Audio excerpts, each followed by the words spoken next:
Or you just got engaged and you and your girlfriends are like, now it's time to pull out your calendar and choose a date. Don't know what day is best for you? Well, let me hit you with some tips.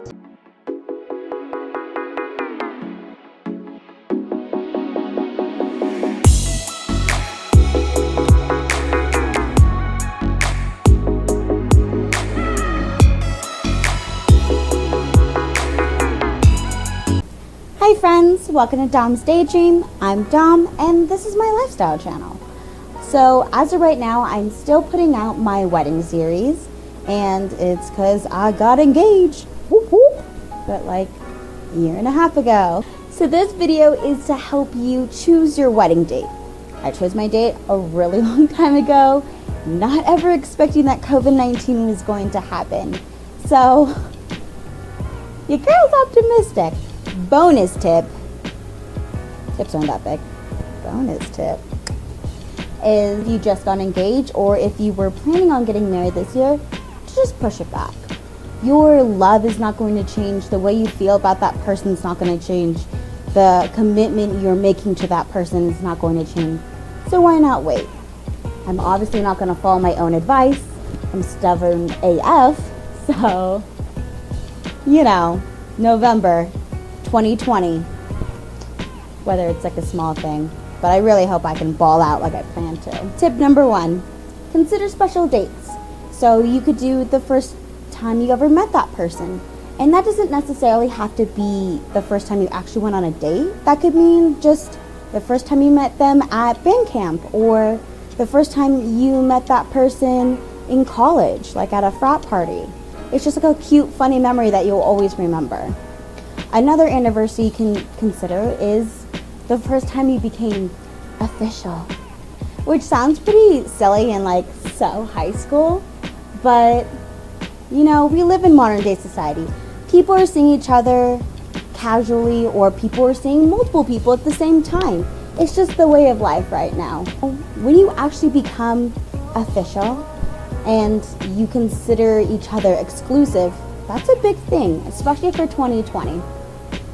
Honestly, like when I first started seeing Jake, we were dating casually over the summer. I wasn't really trying to do anything serious, but he proved me wrong. Like, I guess I wanted to be in a relationship and I didn't know I wanted to be in a relationship, or at least a full-time one. And so he asked me to get all dolled up for our date, even though he was taking me out like every day. He took me to Macaroni Grill because he knows I love Italian food. I'd never been, and I realized that night I don't like Macaroni Grill, but I liked him. So when he asked me to be his girlfriend, I said yes, just like when he asked me to be his wife. Another anniversary you can consider is the day that your boyfriend or your girlfriend proposed to you. How easy is that? The day they proposed to you, 1 year from that, bam, you're married. Another thing you can think of, and this is only if you're pregnant, and yes, we live in new times. People get married when they're pregnant and people actually know about it. It's not a hush-hush secret anymore. But you need to consider whether you want to get married before the baby or after the baby. And if you get married before the baby, I recommend in the first trimester because that's when your body is probably like the most, I don't know how to say it, stable. And because during the time that you're getting pregnant, your breasts are going to enlarge, your stomach, torso area is going to enlarge. And so it's really hard to figure out a dress, your feet are swollen, you don't want to do a lot of walking, and you just want to enjoy your day. But if you get married after the baby, you give yourself time for your body to readjust. You give yourself time for if you want to lose weight. But no one's forcing you, girl. If you want to be curvaceous, that's fine too.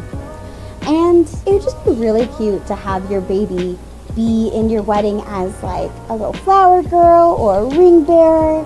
And then you're not just getting married as a couple, but you're getting married as a family, which is kind of special. Number 2, pick the season or a certain month. So close your eyes and imagine your favorite time of year. Is it the time when the sun is shining and there's a nice cool ocean breeze? Or is it the time when snow is falling on the ground and just looks so magical and Christmassy? Me personally, I'm a fall hoe. I'm all about like the salted caramel. I'm all about like the colors changing in the plants. It's just so pretty, and it's its own different kind of magic for me, and that's why I'm getting married in the fall. You also want to consider the weather. Do you want a winter wedding? Depending on where you live, there's going to be snow. Do you want a spring wedding? Flowers are going to be in bloom, but you're also fighting against rain. Considering a summer wedding, you think it's going to be nice and warm, but all your guests are like sweaty and sticky. So now you have to consider air conditioning, or you have to consider like having a tent over your ceremony. You don't know, but this is why you need to think about. In addition to that, you can check out a farmer's almanac. I've done that cut a lot of times, so I just want to make sure I'm pronouncing it correctly. But it pretty much is like a weather predictor. And it's not 100% accurate, but it's based on previous years of that day, of that area. November, the first 2 weeks in Marietta, California have been sunny and beautiful. And maybe in the past like 10 to 15 years, it could have rained once or twice. But you have that history to look upon, and it kind of gives you more of a guarantee of what the weather's going to be like in that area. You also want to consider color scheme.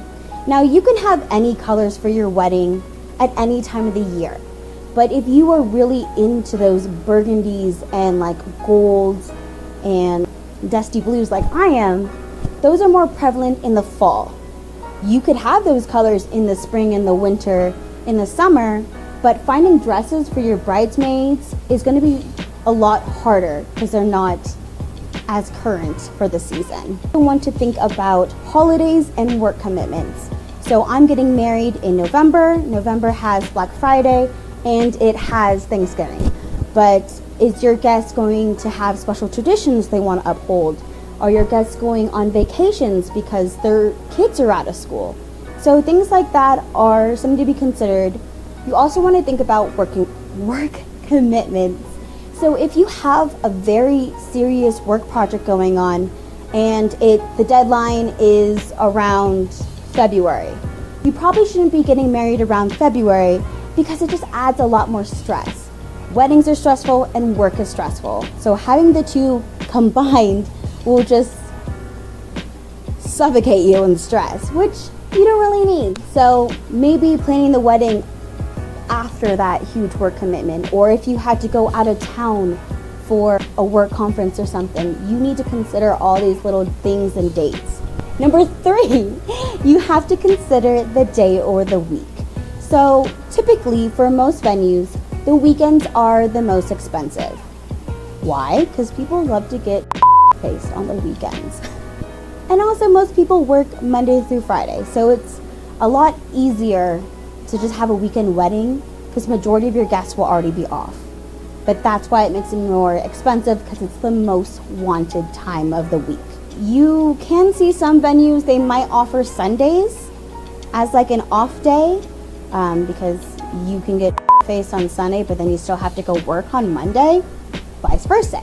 Vice versa. That makes me think of the part in what is that movie? Showgirls, where she's like, nice dress. Thanks. I bought it at Versace. Great movie. Anyway, vice versa, Mondays through Thursdays, or even Sundays through Thursdays, depending on the venue, will be more affordable for the opposite reasons of what I just stated. Because people are usually working those days.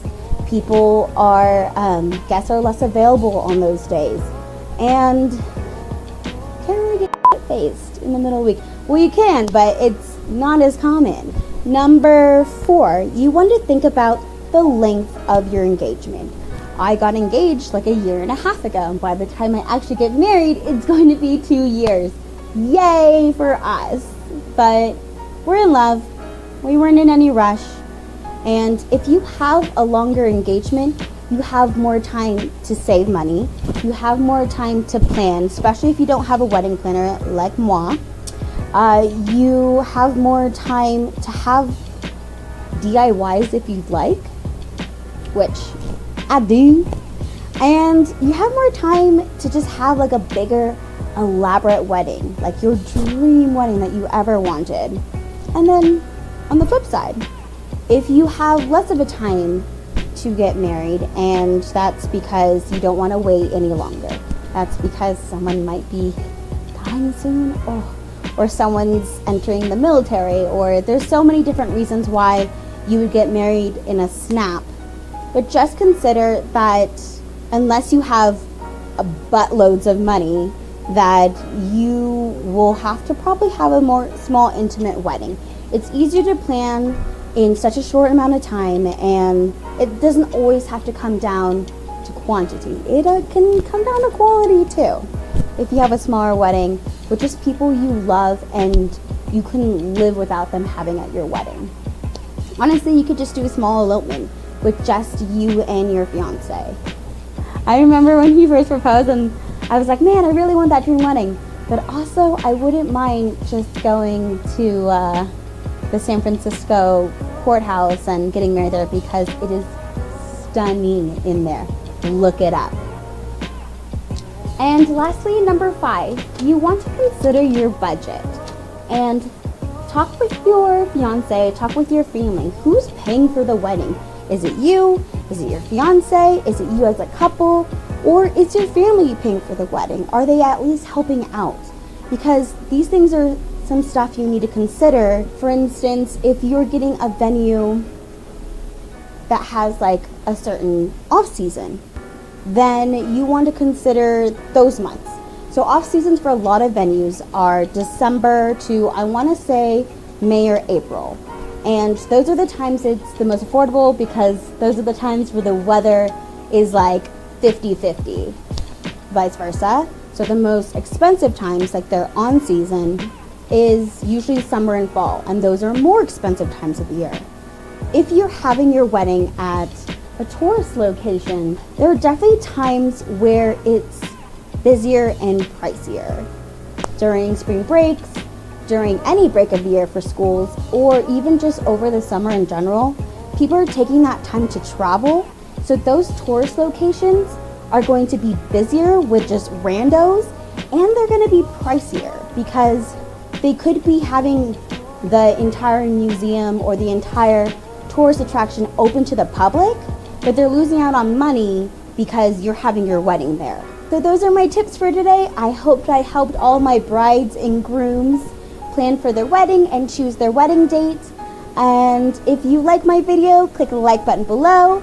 If you want to join the Daydreamer family, which you do, hit that subscribe button. Comment below if you have any tips for choosing your wedding date, or any cool stories about how you chose your wedding date on a special day or something awesome like that.